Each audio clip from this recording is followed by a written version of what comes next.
Hi guys, आज के इस क्लास में हम 9वां क्वेश्चन पढ़ेंगे। लक्षणा शक्ति के स्वरूप को समझाइए। तो वाक्य में लक्षणा शक्ति, वाक्य का प्रकार होता है लक्षणा। तो लक्षणा किसे कहते हैं? अभिधा शक्ति के द्वारा जिसका बोधन किया जाए वह मुख्यार्थ कहलाता है। इसका बोध होने पर अर्थात वाक्य में मुख्यार्थ का अन्वय अनुपपन्न होने पर रूढ़ि प्रसिद्धि के कारण अथवा किसी विशेष प्रयोजन का सूजन करने के लिए मुख्यार्थ से संबंध युक्त अन्य अर्थ का ज्ञान जिस शक्ति द्वारा होता है उसे लक्षणा कहते हैं।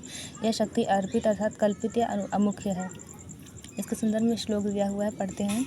मुख्यार्थ बाधे तद्युक्तो यायान्योऽर्थ प्रतीयते रूढ़े प्रयोजना द्वासौ लक्षणा शक्तिरर्पिता। तो इसके संदर्भ में तात्पर्य है कि कलिंग साहसिका। इस वाक्य में कलिंग शब्द का अर्थ है देश विशेष और साहसिक का अर्थ है साहसिक, परंतु साहस जड़ पदार्थों में नहीं रहा करता। तो आप इसको पढ़ लेना। इधर दिया हुआ गंगायाम घोषा इत्यादि उदाहरणों में अन्वय की अनुपत्ति अर्थ में ही होती है। इसको आप पढ़ लोगे अच्छे से। तो इधर देखिए दिया हुआ है, फिर नेक्स्ट श्लोक दिया हुआ है।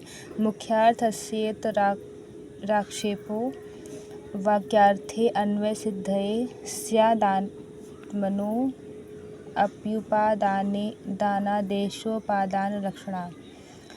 फिर इधर नेक्स्ट श्लोक दिया हुआ है। अर्पणम स्वस्य वाक्यार्थे परस्यान्वय सिद्धये उपलक्षण हेतुत्वादेशा लक्षण लक्षणा। फिर अन्य उदाहरण में श्लोक दिया हुआ है। उपकृतम बहुतत्र किमुच्यते सुजनता प्रथिता भवता परम विदधदिहर्षमेव सदा सखे सुखितमास्व ततः शरतां सतम। फिर नेक्स्ट श्लोक दिया हुआ है। आरोपाध्यवसानाभ्याम प्रत्येकम तापि द्विधा विषस्यानिर्गीर्णस्यान्यतादात्म्य प्रतीतिकृत सारोपास्यानिर्गीर्णस्य मता साध्यवसानिका।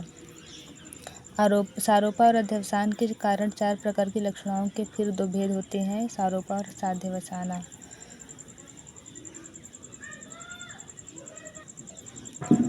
अनिर्गीर्ण स्वरूपस्य पदार्थस्यान्यतादात्म्य प्रतीति आरोपः। इस तरह से यहाँ पर दिया हुआ है, इसको आप पढ़ लोगे अच्छे से। देखिए फ्रेंड्स, कोई भी चीज़ याद करने का सबसे बेस्ट टेक्निक है, उसको आप एक बार लर्न करिए, पढ़िए, फिर उसके बाद कॉपी उठाइए, उसको याद करिए कि आपको कितना याद हुआ, फिर नेक्स्ट बार पढ़िए, फिर याद करिए। ऐसे करके उसको जब तक आप रिकॉल नहीं करोगे पढ़ने का कोई मतलब नहीं निकलता है। तो आप इसको जितना हो सके पढ़ के रिकॉल करिए, यही बेस्ट मेथड है।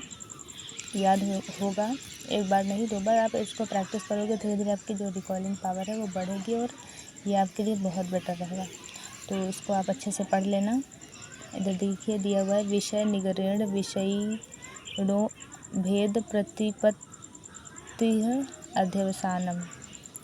विषय का निगरण करके उसके साथ विषय का भेद प्रतिपादन करना अध्यवसान कहलाता है। तो ये रहा आज का अपना क्लास। आज के लिए इतना ही। नमस्ते।